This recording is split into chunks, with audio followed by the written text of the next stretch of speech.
اینو ناوی چیرۆکە me چییە؟ Navê çîroka me xwişka min Lukû ye. Za behsa çawa ye. Qala xewnê dike xeyalên însana, xewn û xeyalên însana eger bikevin şiklekî çawa xuya dikin. Behsa wî dike. Ji zimanê Swêdî ji bo kurmancî hatiye wergerandin. Divê tu ji bo lêgerînê alîkariya min bikî. Xwişka min winda ye. Em ê biçûna derve û me yê bilîsta û niha ew nelvire. Ew hertim wiha li derekî din e û meriv divê hergav li vir û li wir, li jêr û li jor, li binê her ciyî li wê bigere. Ew nikare hema ji binî ve winda bibe. Ez ê ji bo lêgerîna tûncikeke zer alîkariya te bikim. Lê bêguman ew ê ciyê lêgerînê herî baş ku dizane tu yî. Ew ji baxçeyê te hez dike. Ew bi kêfxweşî dixwaze li ser darê di nav hermî û çûkan de rûnê. Em ji wir dest bi lêgerînê bikin. Kêfa wê gelek ji çûkan re tê. Ew serê sibehan zû radibe, dema ku çûk herî zêde dixwînin û distirin. Ew dibêje ew hemû peyvên stranên wan fêm dike. Çûk bi hevdûre diaxivin. Ma tu bawer dikî ku ev yek rast be?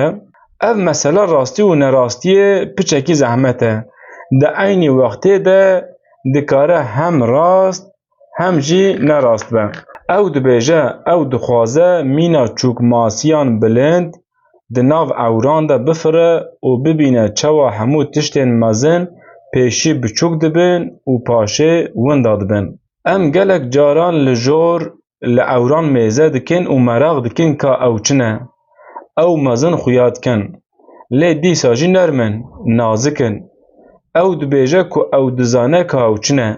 Ew ê paşê ji min re bibêje dema ku ez piçekî mezintir bibim û bikaribim fêm bikim. Ew dibêje ku em di nav ewran de bin em dikarin bifirin. Ku meriv nefire, meriv dikeve û dimire. Lê em namirin ji ber ku divê em pêşî bîr bibin. Pêşî em pîr bibin. Loma jî em dikarin bifirin ku em di nav ewran de bin. Xwişka te bi awayê xwe difikire. Bes hemû tiştên ku ew dibêje pê bawer neke. Bêguman herî baş ew e ku em berê herî pir metreyekî ji erdê bilindtir dest bi ceribandina firînê bikin. Divê yek jî li erdê hebe ku dema em nikaribin bifirin, ew me bigire. Lê ew ji bilindayiyê hez dike. Ew dibêje ew dixwaze li bajarekî mezin di xaniyekî bilind de bijî. Hingê ew li ciyê herî bilind radiweste. Navika hirmiyan û berikan diavêje pîremêr û pîrejinên ku li jêr bêhiş digerin û tu tiştekî jî fêm nakin. Wê carekî berikek dîtibû ku çûkan nikil kiribû. Wê ew demeka dirêj li ber balîfa xwe di nav qutiyekî de parastibû. Paşê ew berik girt û avêt. Paşê ew heta êvarê winda bû, lê dema ku bû tarî vegeriya malê. Wê got ku wê rêyek dîtiye belkî diçe Afrika û Çînê yan jî Grûnlandê.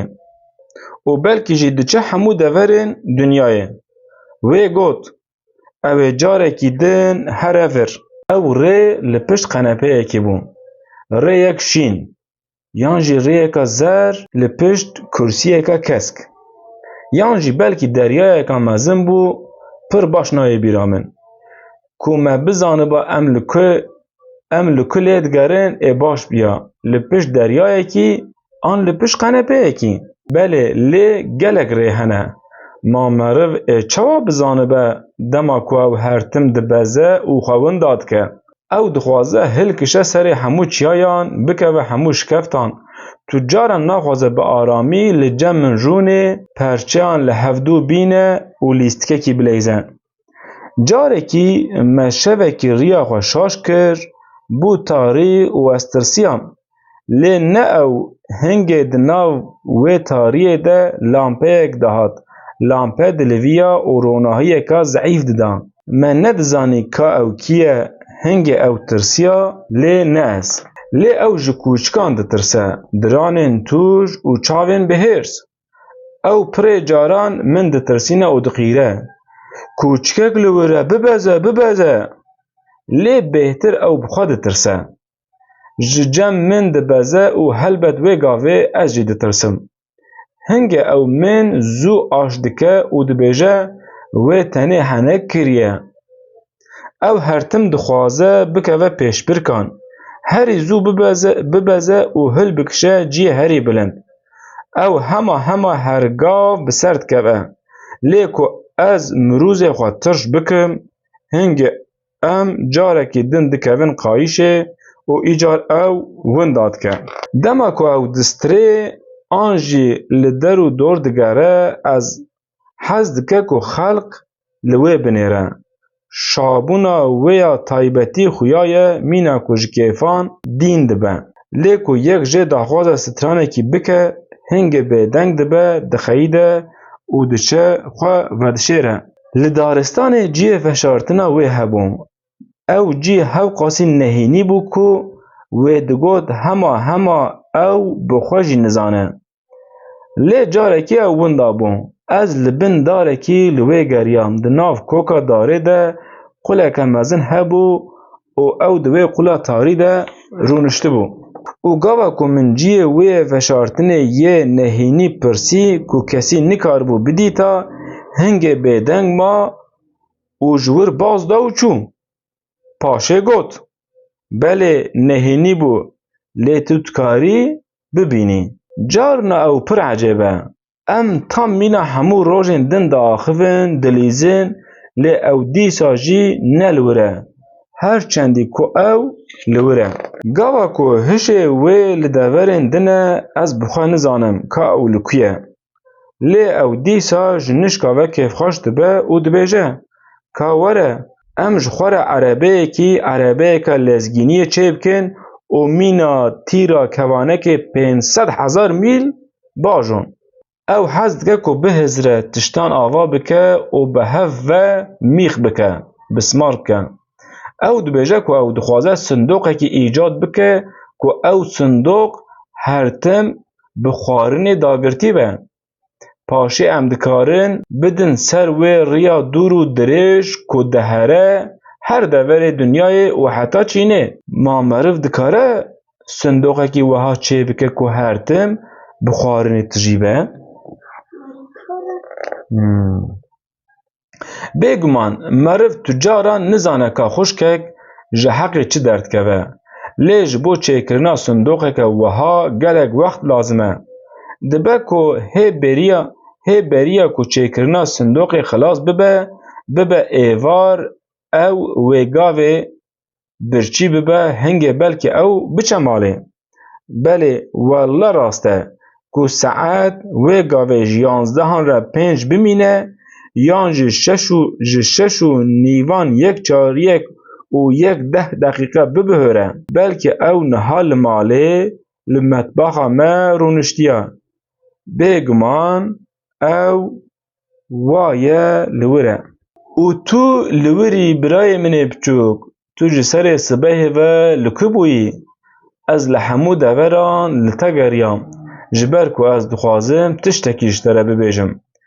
Ez jî li te geriyam, lê li deverên dinê, ma tu yê behsa çi bikî? Sibehê ez ê tiştekî nîşanê te bidim ku tu caran tu nikarî texmîn bikî ka çi ye.